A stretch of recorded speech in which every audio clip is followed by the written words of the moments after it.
Hey everyone, coming up this week, we got a great show for you. We have our race report for Swimrun Lake James 2022 long course. Cue the rock flute.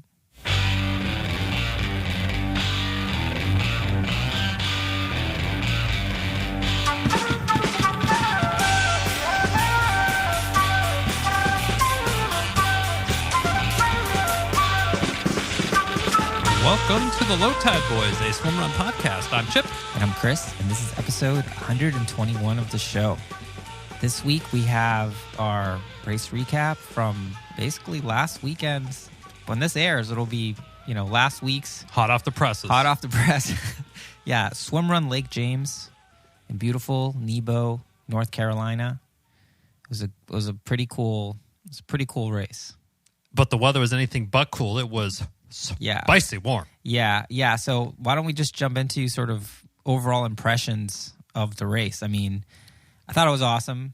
Awesome race, awesome course. Course marking was ridiculous. And then the weather ended up being pretty awesome. Yeah, so kind of before, we had talked extensively. I think last year we interviewed 3 teams that did the race. The Swaggy Zaddies, Phyllis Chicken Beer, Shower Beer, Chicken Phyllis, something like that. Hold my shower beer. And then Keith and the Unicorn. Everyone was like, weather was miserable, pissing rain, freezing cold water temps. I was freezing, shivering. So we were prepared for the worst, and it ended up being amazing weather. Yeah. In the 80s, high of the 80s, and by the time the race started, it was definitely 50s. 58, 60 maybe, so pretty warm. Yeah, I was kind of great, looking forward to the miserableness. So when it turned out to be nice, it was just like sort of an unexpected surprise. So if you've listened to the show for a long time, as Chipper has, he knows. I've heard every episode. That at least once. That I can't touch my eyeballs. So it's always hard. I always have like sort of hampered vision going into these things. But, for the good of the team. So you don't wear your glasses. I don't wear my glasses during races. So I can't see at a distance very well. And depending on the terrain, it can be really hard for me to see well and get that perception. So I've been working on that. I've been trying out contacts, touching my eyeballs. And this is the first race that I wore them, and everything went great. And to be honest, a lot of that terrain, the sort of wooded with like poor lighting with sort of a lot of ground cover, that's notoriously been the worst. Like I'll just fall and, lose a nipple or something. Turned out it was me who fell. Still have all my nipples, but that's good. Did take a tumble. Yeah, so I was pretty stoked about that, honestly. I had some trepidation about how that was going to go, like if I was going to have some issue mid-race or something, but it turned out to be a non-issue. Yeah, it was, impressions straight away were just amazing. It was great. Should we get into... Let's do shakeouts. Shakeout. And shout-outs. Oh, new segment. Yeah, I wrote that on the plane. I like that. Shakeout and shout-out. So again, after popular demand, we try to listen to the people. We're men of the people. We just follow what the people want, and they want shakeout swimruns before races. We delivered. It's our third one. I say we, the royal we, because I wasn't there in for this one.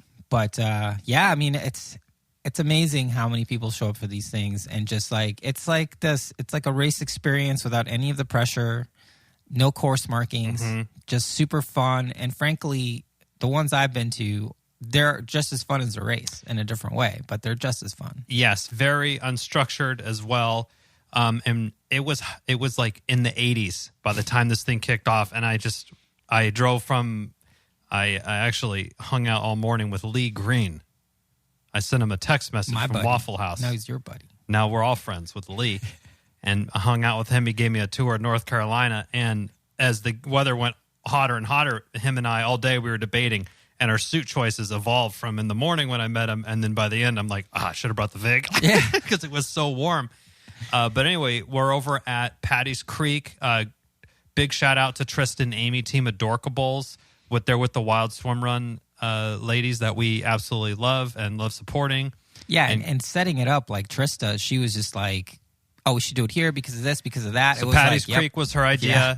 Obviously a great call after having seen the area. So there was probably 30 people there. We had a photo we posted on our Instagram. We'll tweet it out again. But big thanks for everyone. I know we didn't have a huge course planned out, but we ended up actually backtracking the last few swims and runs of the course, which was cool. They're a little bit smaller, so we got to work through 10 or 12 transitions within a 45-minute swim run and get experience on what it was like running on some of that, because that was kind of my first exposure to, this is how all the course, a lot of the course's run is going to be, is this kind of pine needles, roots, sort of, it gets you a good sense of that. And I was also very curious about the water temp.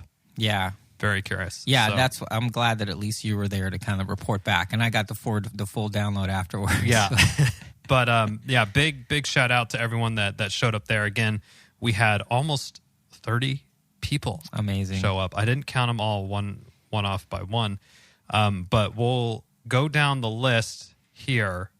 And again, we're going to hold and say, don't send us too much hate mail if we forgot your name. Yeah, we're sorry. I mean, I think we're both pretty tired. Yeah. Well, we're doing our best to try to remember everyone, but if we missed you, sorry. So, Christy, Fatma, who was at Catalina. Yep. Her and her teammate, second place, women's, in the women's long close. Where to go? Karen, Timothy, Hillary, and our good friends that we have been conversing with a lot over the social medias. Yeah. Kristen and Brendan. Yep. You could take the next couple. Oh, okay. Wesley, Jason, M, Andrea, Stuart, Mike, Torian, John and Addison from the Contra Boys came to that, which was cool. Yep. Marcus, of course, and Beak, the winners, first place men's team. Kudos. Lauren, Frank, Chrissy, Kathy, Kay, Amy, Mac, Hanae, Madeline, Jamie, Dan. It's a long list. Costas, Joe, and Sarah. Yeah. So great. Yeah. Plus it was cool to a person who I interact with a lot on Stan. Strava. Stan was there. But Will Ramsey, we finally met face to face. I know he was at Casco, but we kind of missed each other, so it was cool to meet him. Lee's new partner, Jay, was cool to talk to. Absolutely. Dan and Joe. From Colorado. Colorado. Yeah, Matt's friends. Matt and Sarah's friends. Jason from North Carolina was his first swim run, which was super cool. Nice. And I think I talked to him after the race, and I convinced him to do at least 2 more. Nice. So nice. We're doing some good. Yeah, and then Robert F. was a dude who was wearing a Low Tide Boys shirt at the mandatory race meeting.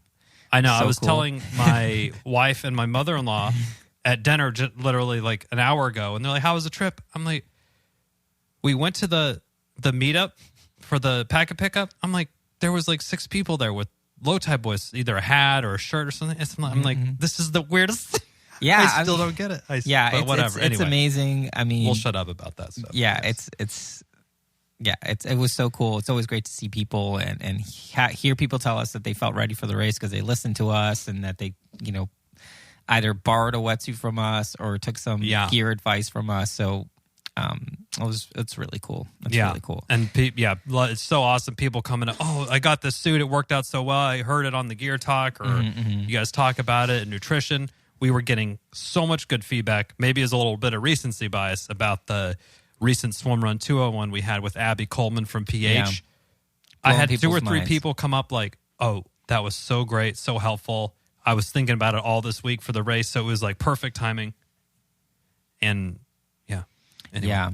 So that was awesome. But, going into this race, I think, we're playing a long game. We are heading towards the World Championship in September, sort of barreling down. This is step 1 of a very long... Yeah, step 1 of 3, right? Our first race. So for this one, in our race day prep, there were definitely things that we were planning on working on going in. One, for the both of us, was fueling. Yes. Trying to fuel way more, listen to Abby and Andy, and just basically try to take as many gels as we possibly could. For me, definitely was communicating and sort of trying to maintain focus, which the third one actually ended up being pretty hard because we both took the red eye in Thursday night, getting there Friday morning. The race was on Saturday morning. And maybe it's because I'm turning 45 in a few months or something, but I was tired. I was sleepy on race morning. Like I'm lining up, but I'm like, I kind of want to take a nap right now, which is not usually where I'm at in terms of race day, I'm usually full of piss and vinegar, and Chipper's telling me that if I go out too fast, he's going to trip me or something. That's really interesting, and we'll get into it as we start talking about the race, but that's an interesting note because that's a good piece of information. Yeah, well, I mean, so talk about communication. I thought I did better during the race, but there were these things that I didn't want to tell you because I didn't want it to ruin kind of your day. Be like, I'm just going to suck this up. Like, I know what I need to do. Like, I'll wake up as soon as we hit the water. It's a dare to be great situation. Dare to be great. Because if you told me you're sleepy, I would have dumped some coffee down your throat. No problem. That would have not been a problem. And a couple of things that I was working on. One, fueling for sure, and not just during the race, but kind of taking my learnings from orcas. And honestly, I could always be better about pre-fueling. I brought my oatmeal packet that I know I like. Chris went by the store, and I was like, hey, grab me a banana and some coffees, and he got me exactly what I needed. And the night before, didn't overdo it on snack, like just keeping it all kind of in check and all with the plan. Had my pH. I think I had one kind of during the day, one at night, and then one in the morning with my pH 1000. Especially with the heat, I knew that was going to be really important to kind of preload on there. And actually, I will say, did you notice? Well, we did a lot of swimming. I didn't have any like salt crystallized things. It could have been off in the water or whatever, but I never felt like I was really dehydrated at any point. So yeah, I was actually a little worried about that because the on-course nutrition was for electrolyte and calories. It was tailwind, which I'm never been a big fan of. It usually gives me wind from my tail. You know what I mean? Wind out your tail. So I just ended up sticking with water, and it probably could have been well served by having a couple of the PFH sort of salt tabs on me. But I also have had a couple bad. I'm scarred from tailwind from all these like long trail runs that we done. It was like so it kind of has, and I think I had one cup to start, and I'm like, I can't do this. Yeah. So I was with water too for the whole time. But those are the things I was working on, and really sort of nailing the swims, really having good pace on those and executing those really well. And I was really curious how we were going to do for that long run. Yeah. It's definitely kind of like it was that long run was an unknown. And I feel like our training block was awesome. We're both super motivated, did pretty much every workout and hitting the track, all that stuff. And that's the type of thing where like you knew the hay was in the barn, but it's nice to be able to express it on race day and kind of have a day. Yeah. And I definitely felt like during the race, fitness was not a problem, right? And also after the race, I was like, damn, all that swimming, it wasn't even a thing, right? It was like, next big swim coming up, just go in and do it. Like it wasn't anything like, I remember 2018 Casco, which is like, oh baby, we got some. Yeah, like how long this was like 2K, and we're like looking at each other like, all right, we'll switch off every 2 minutes. Yeah, I mean, it wasn't like that. I think, anyway, we can do sort of a leg by leg breakdown, but I think going into the race, we were, our coach definitely had us ready. Yes, 100% prepped on that. And we did, went through, rode on the paddles, kind of did that. I felt like we really knew what our strategy was going to be. I felt super synced up on that, how we were going to kind of execute and pace things. We had a plan. Yeah, we definitely had a plan. And like I said, I felt like, anyway, we can talk about it during the leg by leg breakdown, but I felt like the communication was much more efficient. And, we were checking in with each other, but because everything was kind of dialed, there wasn't a lot of problem solving. I think if anything, the one conversation that we had was about you having to retire your shoes because you kept slipping down that muddy. Yeah, the muddy bank was taken. Like I was going up like no problem. Like it took you like 3 tries or something. It was weird. But you want to get into this leg by leg breakdown? Yeah. So race morning, we got up. Race was at our John from the Concho Boyz scored a great cabin, or not a house actually, that was 15 minutes away. So super close. We left the house. We got there at 7. We did a little 5 or 10 minute warm up jog.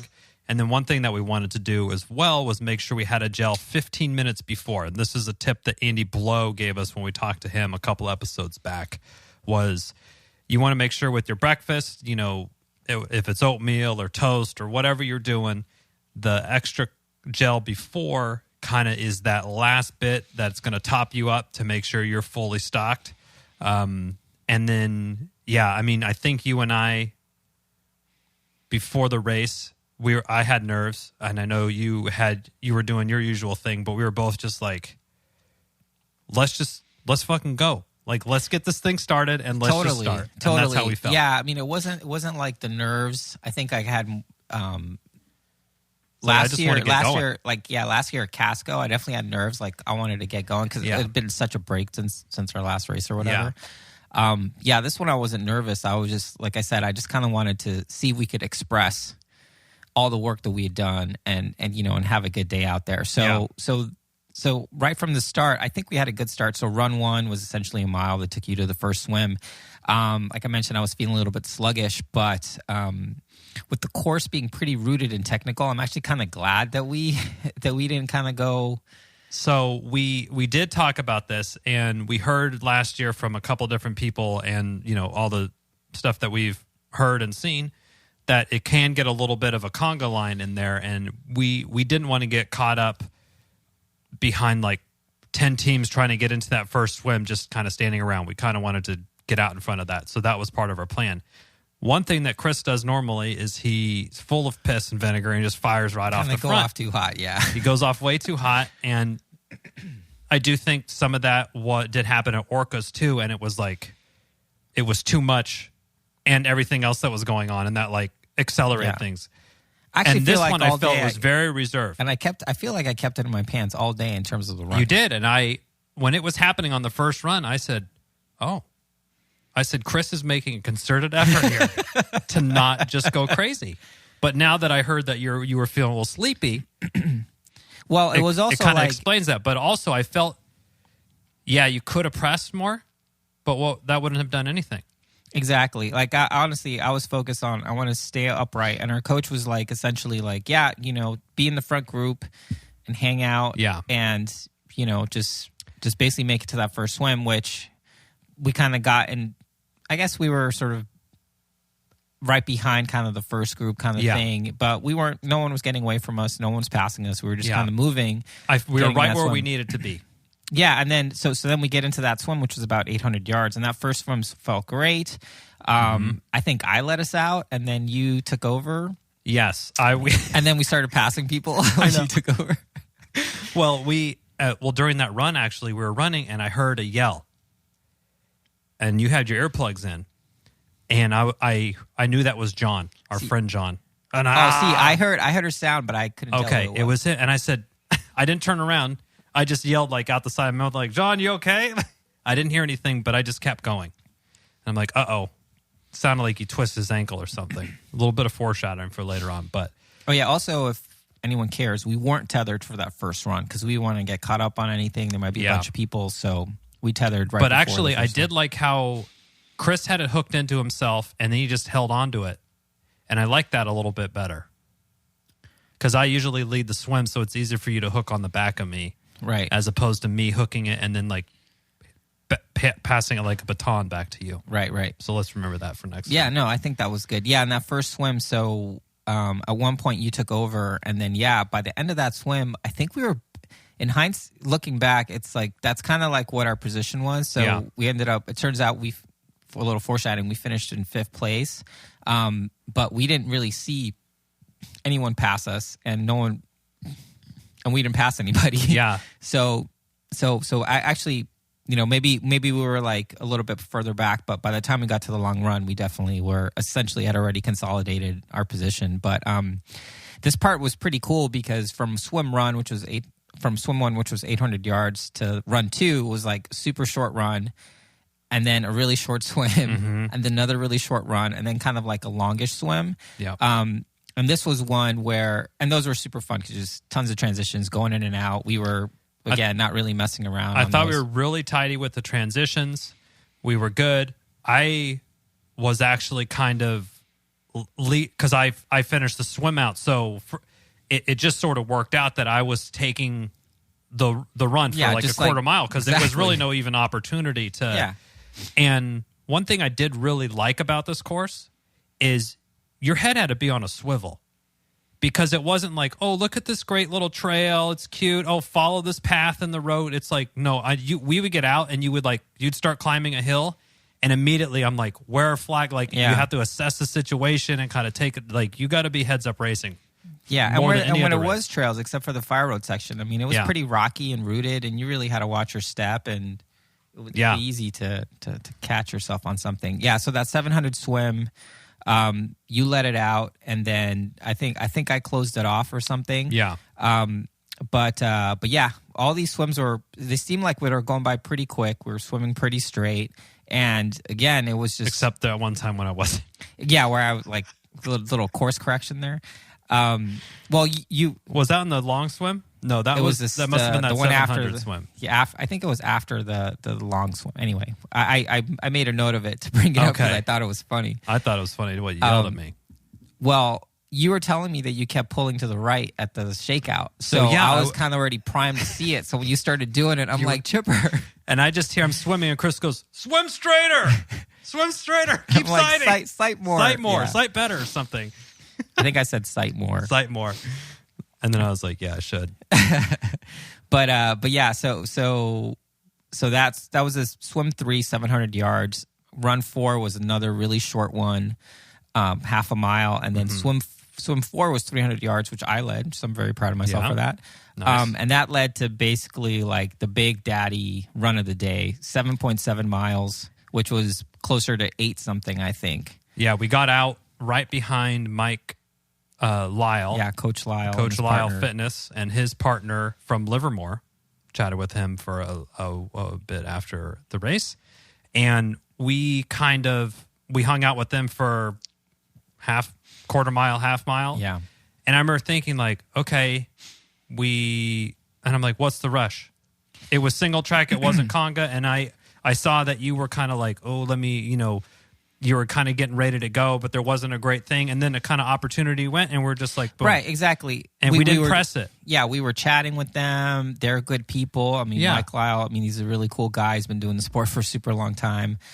He's telling us how he broke his paddles and stuff. And yeah, like we were going super chill, and I knew we were going to make the move. I was just kind of waiting, but we're having a decent chat, so I was like, let's chat. And I knew there was a lot of room left. We're going to be out there for an hour plus. So I will say I should have cabbed down right away. Remember, I was talking about that the night before. I should cab down for that thing. I ended up just unzipping, and I think by the end I was definitely when we got to the aid station, you were looking pretty cooked. I mean, I was dumping water on myself. I was dumping water on you as well. Yes, but I knew on that was one other thing I was working on. Heat management. I knew it was going to be a real big problem for me. We actually, the suits we went with, we both wore the Utos, Sunday style, with the kangaroo top and no arm sleeves. And then, so I, pretty much after we kind of got past that one team, because it was a little bit technical, and once it broke out to the fire road, I cabbed down as soon as I could. And I will say that was a great decision, as I felt so comfortable the whole run. Yeah. And because they have the running plus bottoms, I felt great. And we had our gels, and we were ready to fuel, like we were ready to go. Yeah, we had, in terms of fueling, which we'll talk about later, we were trying to do like a gel every half hour, and we speaking for myself, I stuck with it until about the last hour, where I was just like, I'm kind of gelled out. And this run actually was a little bit hillier than I anticipated. I mean, I think we were trained up for it, and we ended up averaging around 8-minute 30 pace. And we probably, we could have definitely shaved off but again, it was like we were already. I remember telling you, like, we were no man's land. A quarter into that run. Yeah. There was no one in front of us, and we couldn't see anyone behind us, and we were just going, and we just, I tried to find a pace. I kept asking you if this pace was okay, and just try to hold it, basically. And it was good. And it was probably a mile and a half in, and I had my gel. I had one of the 90 gels, the 90-gram ones, and I liked it because with a regular size gel, I feel some sort of reason that I have to eat the whole thing, or else it's a complete waste. But with the little twist top, I opened it and I would take a little squirt, and it was probably maybe half a gel or a third, tighten it back up. Or if I really needed some, I could take a bigger pull. And I really did like that about having the bigger gels. So I'm going to keep using those for more in the race. Also on this run is where I tripped. Yeah, my foot caught. You had a chipper baby deer legs incident. And I did a barrel roll, and I sort of used my Keel Plus that was mounted on my back, and I launched myself up. Yeah, it was actually pretty graceful. It came out relatively smooth, and I dropped my gel, and I just ran back, scampered back, and got it, and then got up, and we were off. I will say, so I was running ahead of you, and I heard a sound, and then like the tether basically tried to like dislocate my hip there. I was like, whoa, okay, something's going on back here. Hello. But you snap right back up, and we were on the move. And I remember going, and you asked me what the pace was, and at the time we were like a mile and a half in. I'm like, this is good for now. I remember thinking in my head, it was good for now. And we were going, and I'm like, we probably could. I felt like I probably had a little bit more to give, but I was like, this is a long run. Why do we need to push on it? It's not like we're being pressed, like we're running from somebody, and we're not chasing anybody. We ran the whole thing. I felt tempo pace the whole time. Yeah. And then there was definitely hillier. I mean, I was pretty happy with how. Yeah, me too. I mean, again, it's not like we weren't. It's not like we were racing anyone. We were just like, hey, we have at that point we have about 2 hours left in this experience. Yeah. If we do everything right, and we have a lot of swims coming up. Mm-hmm. So yeah, it's like we could PR run, that run, and then just be dead for the rest of the race. So because after that run leads to swim 5, which is the big sort of mile long swim, which you led. Yes, that one which we led. So from hanging out with Lee the day before, he told me, and this happened exactly, when you kind of come over, you kind of see everything that's happening in front of you. And at that point, we saw Lee and Jay and maybe another team up ahead, but they were probably 300 yards ahead of us at that point, and we hadn't even gotten in the water yet. And then we had to go to the bathroom as well, so we were kind of taking our time on that one, transitioning in.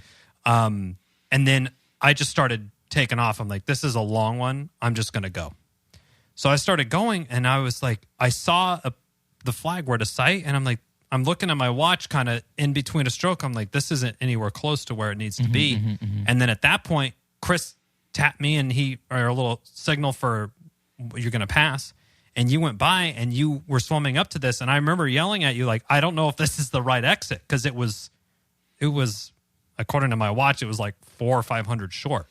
So I didn't know if there was another island that we were supposed to go by, but I don't think so. It definitely was. Yeah, it was the right one. Yeah, I mean, and your pace on that one was actually really, really good. I mean, I feel like I can tell when you're sort of getting fatigued, because I just start like banging your feet all the time, kind of thing. And this one, like, it was just we were both moving, which is good. Well, go back one leg to that long run. This is exactly a few more notes here, is that I even said this to you. Our training, we didn't do as many swim runs before this race because the water was cold and it was just cold out. And we did a lot of trail runs together. Like every Saturday, we'd be out on the trails for 2 hours and doing various things. And we got out there, and I'm like, this is just like every other Saturday. Just me and you out on the trails, running along, kind of just put your head down, put it into gear, and we just went. Right. And that's what we did. And that's what I felt like I was trying to do on these long swims too, was like settle in and go. Right, exactly. Yeah, it was just like, all right, what's our race pace? A little bit less than tempo. Same thing on the swims. Like, I feel like all those swims are about 80%, 85% in terms of effort. A couple where I went all out, like, I would tell, I was like, oh, dude, 50. That was like a 90. Yeah. That was like 95%. But yeah, so that swim was a little bit short. And then there was this really interesting run, like, through this island. Over which was an fun. island, yeah. That led to a 450-yard swim. I don't remember who led that one, whether it was you or me. I think you might have been like, oh, I'm fine, I got this, or something. Yeah, but then you started taking a couple of them because they were so short, and you were also leading the runs too, so it just sort of worked out better after that, I started taking these little swims, so a 350-yarder. followed by, again, these little tiny islands, Middle Island, Barbecue Island, 50-yard swim. Yeah, Took that one too, haha. Let's pause here. So this is very much to the style, these little island hops. How did you feel? Because we would get out, put the goggles up, keep the paddles on, just, unhook. And then I let my buoy kind of dangle. Mm-hmm. I felt like we didn't waste a bunch of time with transitioning in and out of. Yeah, it was like, well, let's just get on this trail because there was stuff to sort out. I mean, the course marking was amazing. Yeah. But you still had to kind of find it. You had to find it, yeah. It was a lot of bushwhacking. So I think on one of these super short islands, I started going to the right and you're like, this way, buddy. Yeah, the volunteers like yelling back at us like, to the left, to the left. Yeah. And the volunteers and everyone on the islands, that was really cool. And I thought they did a really good job. And the American flag was on seemingly every one when you went. Yeah, out, which is cool. Which is cool. Yeah. So run 9, which was 0.4 miles. This was the last time we saw a long course team because there was this remember I'm saying it's like, oh, there's a lot of cone section. Yeah. There's like a lot of orange cones, which now it made a ton of sense because that was the one place where you could totally screw up. Yeah. So those cones weren't there. I could see people just going straight. Yeah. And I think I saw Mm-hmm. Caleb and Joe, which at that point they were probably in 3rd place overall. But I had no context, right? It's like, we just saw them through the trees, sort of kind of thing. And they're kind of running towards us, so they essentially were like a swim and a run, a swim and a half ahead of us, basically. Yeah. Like a leg and a half ahead of us. So that means that Lee and Jay were behind them by however long we didn't know, but yeah. So yeah, I kept taking these little swims. The next one, swim 9, was 125 yards. That one I went like ballistic? I tried to do a little time trial on that one. Nice. And then run 10, again, one of these super tiny 0.05 miles led into, 175 yard, 200 yard swim, which I led. And then there was this is sort of after that swim, it's essentially what I think is like sort of the last phase of the race. Yeah. It definitely like, okay, we're coming home. Yeah. It's like, so we had, run 11 was, a mile, 1.3 miles. And what I really loved about this leg, it wasn't anything like, it was kind of uneventful, except for the fact that we started seeing other teams. We saw tons of short course teams. The short course, yeah. So it was great to like cheer people on and like chat people up and see them go into the swims and having someone to swim with. Yeah. All that was good. So to me, that was that run. It was like wind in the sails a little bit. Yeah, it was like, it kind of gave you a lift just to be able to see people and seeing everyone have a good time. Like no one was like, this fucking sucks. Everyone was like, oh, this is great. Yeah, everyone was having a good time. And that led us into the last big swim, the 1300. Where I pulled a mini Marcus. Yeah, so we kind of on that mile and a third run, we were sort of talking, and Chris, we decided that Chris was going to lead us out for a little bit, and then I would come through at the end and bring us on in home. So he went out maybe 5 strokes, and then he sits up, and I'm like, whoa, like bumped in, whoa, what's going on? He's like, oh, I pulled a Marcus, and he's like zipping his thing up. I'm like, okay. And then, I had like half zipped. I didn't even fully unzip. I just had a little bit to grab a gel, but I forgot to zip. And the back water up. Was definitely a little bit chillier. Oh, I knew right away. Yeah. And thanks to Marcus, I'm sort of like primed for that experience, right? Like I don't want to go down that road. So kudos to Marcus. So this swim, I was like, this is going to be my best swim of the day. Yeah. And because I'm like, Chris led the whole run, and I can't have him taking the glory of leading the long swim too. So meanwhile, I'm like, sweet, I got out of the swim by forgetting to cap up. So now Chipper gets to do the work. So I was like, they had buoys along. I mean, again, we're going to say it again after this. The course was expertly marked. Yeah. The long swims, there was buoys. Yeah, they weren't exactly the most perfect thing, but it was something to go towards. But for this 1300 swim, you just follow the buoys right in. Mm-hmm. Big, huge, bright green, fluorescent. You can't miss them. And that's what I would swim to. And I just was pressing the whole time and like, let's go. making sure You I know, was and I was it's doing. good they were there because a little bit about the sighting. So all the big swims had like a USA flag plus a strobe, but because the day was so bright and sunny, I think like the effect of the strobe wasn't as great. I agree with you. It sort of took away from the power. The looms were out-loomed by the largest loom of them all, the sun. Yeah. The sun outshone the strobes. Yeah. But once we got on that, it was like we're kind of done. Yeah, that was the last big Almost. swim. There was like a half-mile run. And then swim 12 was 200 yards, which I took. And then another little tiny run, which was 0.05 miles. And then the last swim of the day, I'm sorry, wait, I have it wrong. I think it was swim 12 where we swam actually side by side the whole time. Yes, it was a 50. Was it that one? It was no, it was the other. I think it was Was it a coming off shorter one? Barbecue Island.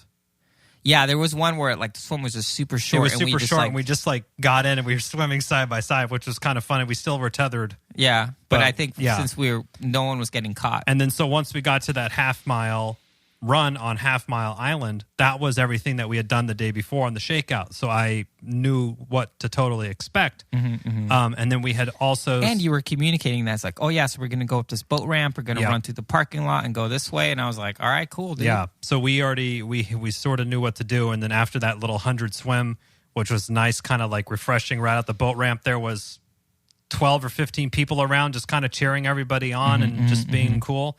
We had the 2.35 mile run in, and it got real. It got real on that run. It was hot, and I think that's one area that we both said this. We should have popped the gel right there At that last aid station. at that we last should aid have taken station a gel. or at Half Mile Island, because after that last swim, I was thinking, oh man, we only got 30 minutes. I can just hold on, but I could have used the extra bit of energy. Same. And I will say that run felt like our strongest run of the day, which was nice. And after my tripping incident, I was like, let's just focus on running. I don't want to fall again and bust my face up. Yeah, not near the end. But we both cabbed down for that Yeah. we run just and brought on closed it in out. home. And Yeah, in the great. end, we finished in 3 hours and 38 minutes and 29 seconds, which was good for fourth place men's team and fifth overall behind Boston Red Sox, who won overall and first place mixed. Marcus and Beek came in first place men's. Caleb and Joe came in second, and then Lee and Jay, who were. And I think it was surprising because we had no idea about this, but we actually were 4 minutes behind Lee's team, which. I mean, considering we didn't see anybody, it was kind of surprising to me that like that just that amount of time difference, like you're just in no man's land. And I mean, after we saw Lee and Jay on before coming out of the long run, but we didn't see them in any other swims. Yeah, It was kind of this choppy stuff, so they probably were already on the swim when we were just getting on the island kind of thing. But I don't know if that would have changed anything for us, or probably not. We just would have. I don't think the so. whole day, I just kept thinking like, oh man, we're just doing exactly what we planned. This is great. I think in terms of like race execution, like I said, one of the things I want to work on was like just keeping focus on the plan and not deviating from the plan. And besides like a couple little things like not taking that last gel or cabbing down on that long run, I felt like I did a good job with that. And also communicating, just having to be like, at any point I was prepared to just shut the whole thing down if that's what we needed, rather than just having to be like, all right, let's just keep going forward and see what happens kind of thing. So, but I think one thing I want to chat with you, Chipper, which is I think where we were most focused on this race was fueling. So, our pre-race hydration protocol was take a strong electrolyte the night before, sip on it that next morning, have a gel 15 minutes before race start, and then our plan was to try to take a gel every 30 minutes or so, and then have water at every aid station and all that stuff. And we had calculation was I was aiming for 30 grams per hour. 60 times I had 4 hours down for us, just to make the math easier, to be honest. I didn't want to have to get a calculator. So what's that, 240 grams? And I think I had 160, 90, 150, plus the gel before. So could have done better. And I think if we would have had one more gel at the end, that would have put me at like 190. Yeah. You know, and I would have felt... I think at some point I was kind of gelled out, and I had a gel. I think we had to train more during training. Exactly. Yeah. Well, that's the thing. Like, I had a gel during the long run where weren't close to an aid station or anything, so I just kind of took it straight, and I was feeling like a little pukey, which that's usually not me. So that was kind of like, well, I don't want to keep this going. But then by the time we got to the swim, it was fine. But I think after that, I was like, I kind of went back into sort of the old mode, which is, I think I was doing really well taking a gel every 30 minutes until the last like hour, where I think I probably took either one or none. Okay. Or like I half feel like I one did or notice something. that did fall off. I did offer you that caffeine gel. I don't remember when that was. Yeah. But that didn't sound good to you at all. That scared me. So let's say what went well, what went okay, and what we don't want to do again. And I think what went well was fueling. Yeah. It's definitely an improvement. It was an improvement, but I'm going to put it in the okay category because we could have done better on that one. But I felt after I had more energy after, I wasn't totally like zombied out. It's like, oh, it makes sense. Your body just had more energy to work with, and now you have more energy after. Imagine that. So like, and after I had my pH after to get the electrolytes back in. Like, I mean, I'm trying to be good on this thing. Yeah, it's important. I mean, it has an effect on the experience because the more fueled you are, the better hydrated. Just the more fun you'll have when you're not bonking your brains out. Right. So I had great positive experience from being properly fueled up, and we definitely need to practice it more in practice. So I think the next time we hit the trail for 2 hours or something, I think we try to really stay on top of it. For me, it's like I wonder if it was hot, if I was just cooking myself. Like I think. Like the biggest mistake I made was not cabbing down on that long run and just being like, I'm fine, so let's just keep moving rather than like fiddling with it, which that's always my disposition is to just like the reason I like the VIG. It's like you don't have to cab down, you don't have to do anything, you just go. Right, it's just there. So I think I was trying to do that with the UTA, and that wasn't advised. I think another thing I would have done, and I don't know, I have them, so I don't know why I didn't bring them, was bring salt tabs, just so then when I knew, because I didn't know that they were going to have only Tailwind as the electrolyte thing. Like I would have been like, okay, well I guess I'm going to go with plan B, which is have my own tabs. So I think that was just like, I don't know. I mean, those things are small enough, but it won't happen. We should just bring like, a couple of them during the thing, and that couldn't hurt either. Something that didn't go so great was my shoes. I had been using the Hoka Zanals, right? And before the race, we were talking with Tim and his partner. Tim moved to the mixed division, and he was wearing some VJ Sparks. And I had just ordered a bunch of VJs, and I had I ran in the VJ Max, and he was telling us that, when I did Attila, all the Swedes had these on. They're basically, to quote him, they're walking out of the water onto the rocks like they're Jesus because the shoes are so grippy. They just grip right up the rocks.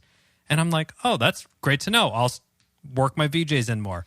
And I was slipping one of these mud banks. Yeah. I slipped, like 4 times trying to get up? Yeah, so it was like I just got up no problem, and you just kept sliding down. And I don't know what it was. We talked about it. I was like, dude, this is the last voyage for these Zanals, dude. Yeah, they were getting canceled after, for sure. Yeah, that one. Yeah, I mean the swim exits and entrances they were super. I feel like all the swim entrances were pretty straightforward. It was all the exits that were kind of gnarly and like crazy. But I liked it though. Yeah, it was great. I wouldn't change it. It was great, and I liked how you needed a rope for some of them. That was some good. rope action. So I think should we move on to final thoughts? Sure. Are we there? Yeah. Or do you have anything to add in any of the retrospective buckets? I don't think so. Well, we know we're not going to do red-eye flights again. Or if we are, we're going to at least give ourselves a full day of sleep. Yeah. And I think we did a little bit better managing sort of energy levels the day before. Like we didn't we were not hanging out in the full sun all day, like going for some huge hike up the mountain for 2 hours and then missing lunch and doing stuff. Like we were just kind of more on top of it, and we had a nice, comfortable, cool, quiet place to stay. Yep. And I thought that was really good as well. Yep. Yeah, I think our sort of pre-race kind of team rituals are pretty good in terms of just keeping it chill, hanging out. I mean, in Casco, we were like watching like movies and stuff, just chilling. Yeah. But yeah, I think final thoughts. I think I want to give a huge shout out to Kristen Geno and Tony Hammett for putting on a great event. I mean, super well marked, super fun, really cool course. I mean, we've talked to Kristen and how she like came up with the course. Like as I'm doing it, I'm thinking back to that conversation we had with her, and I'm like, no wonder it took her a couple years to kind of dial it in, because it was like a really well thought out course. Gave you a bunch of different stuff. Yep. Taking you through places of, I don't think I've been to North Carolina, but I mean, you're in the backwoods. Like we were running on this trail and you're seeing barely you're in the middle like of dog nowhere. tracks or anything. You know, it's you're in the cuts, and it was great. It was cool. Yeah. Yeah, and I think not that it's necessarily needed, not that I necessarily needed the reminder, but seeing everyone at Lake James is just like yet another confirmation that swim runners are just like the coolest people. Like the vibe from everyone, everyone was welcoming and friendly, and everyone across the finish line was just super stoked. No one was like throwing their paddles down and storming off or anything. It looked like everyone's having a great time, whether you're in first place or last place. Everyone was just doing it and had an experience. And I haven't been to a swim. I mean, granted, we've only been to like 8 of them, but I haven't been to one where that wasn't the vibe. Yeah. And it's just nice to always see it. It was amazing. And I think that's what keeps attracting people. And that's why every time we go, like, for example, our buddy Matt from Colorado, he's like, at the people that we train with, this guy swims. And we talked him in. And then, his friends, Joe and Dan, I think his name was, they came out. It's like, okay, you do that. So Matt does that in Colorado. And then a couple other people do that around. And before you know it, if everyone brings a couple people, then this thing starts going. And you're inviting the people that have a similar vibe that are also cool because, you know. Well, our friend Stan, right? So he was old time. I used to ride bikes with him when he lived in the Bay Area. He's part of our tri club. He's doing a half Ironman next weekend. Yeah, in Mallorca of all places. And he was just wanted to check it out. I remember chatting him up at John Concho Boy's wedding, because anytime anyone asks me anything about Swimrun, I mean, I'm here for it, right? Chief Swimrun co-chief Swimrun evangelist over here, and he sent him a bunch of episodes to listen to, and he did it, and he had a great time. He thought it was super cool. He's like, do they have these in Europe? And I'm like, are you kidding, dude? Of course. I'm like, yeah, man, you're super close to it. And the Fonta Flora venue super cool. was great. The brewery was awesome to host there. The beers were tasty. I know you had a jet to go, literally jet home. Hung out for a little bit, chatted up with a bunch of people, got to see a bunch of people finish. It was really cool. Again, really cool vibe there to hang out and go around and talk to everybody. Super welcoming, and, really enjoy talking with everybody. And seeing folks that we... Super fun. Radberg, who drew us the cool lizard, we saw him. He had a great day. He had a great day with his friend, and he sent a great email. We'll probably unpack that one at a different time, but I thought he sent us a nice note there that was great. Yeah, for sure. And I mean, I think so. This year, we have some big goals. We got some big races on the horizon. And I think we have this, then we have Casco, and then we have the World Championship. And I think for this first phase of our training block, honestly, I don't think it could have gone much better in terms of race execution, temperament. Like, we had a good time. I didn't feel like anybody was a weakest link. Like, we had fun. It was just, and it was such a cool experience, which is what it's all about, really. And I think the fact that we were fit so that it didn't turn into an ordeal is always nice. But even if it was an ordeal, it would have still been super fun. Yeah, definitely. And It was. I mean, the second again that we finished, or we were sort of, decompressing after the race. Both you and I were like, Yeah. I mean, we did almost exactly what we came here and planned to do. And we have a long year. We're both like super aligned on how we're approaching everything, and it just we're in a great groove. Yeah, and I mean, I don't great. know what to say about it, but we're in a groove, and let's ride it out for Yeah. as long as we can. Yeah, it was For funny. sure. We can probably end with this. My wife was like, "Is this another race that you want to do every year?" And I was like, "Yeah, actually I do. It'd be so fun to do." It's like, okay, so you have Casco, you have Austin, now you have Lake James. I was like, well, I'd love to do Orcas. Yeah. Never So ends. the Low Tide Boys, will be at Odyssey's Casco Bay in July. And for that one, I think instead of doing a shakeout, we should do another happy hour afterwards. We'll do 'Cause a that was happy super hour. fun. Yeah. We could be talked into a shakeout as well. It's Probably a easy good to say, idea. but Thanks for that'll do it. listening. And thanks for everyone who came out to race. Thanks for everyone who came up to us. We're sorry we forgot your name or just didn't write it down. We're trying to be good about it, but it's hard. It's hard. Yeah. I'm But only we one love man. you, and yeah, what a great weekend. Nice job. Over and out. Low Tide Boys. Over and out. Well, that's it for this week's episode. Thanks so much for listening to the show. Make sure to subscribe wherever you listen to podcasts and leave a review, since that's the best way to help other people discover the show and the sport of swimrun.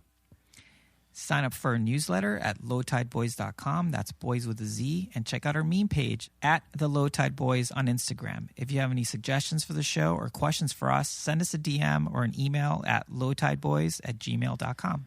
We'd like to thank Riding Easy Records for our show music, and of course our wives for their support and tolerance of all our swimrun activities, podcast, and other stuff. Yeah, other stuff. Other Way stuff. Way to keep it PG. Finally, you can support our efforts on Patreon. Until next time, get out there and go for a swim, Go for a run, then another swim, then another run, and then another swim. and then another run. And then just keep going until you're done. So you're done. Or maybe can't And then stop, won't stop. stop.